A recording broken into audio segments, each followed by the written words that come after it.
Select statement is used to get list of records from a table in database. We can use asterisk to get all columns of a table.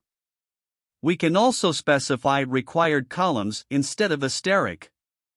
If there are a huge number of columns, SQL Server can automatically write down script itself. Just right-click on that table. Hit Script Table As. Hit Select to. Hit New Query Editor window. Here you can see all columns of the table. You may notice the table name consists of 3 parts. First one is the database name, second one is the schema name, and third one is the table name itself. Don't worry about schema. We will discuss this concept in upcoming videos.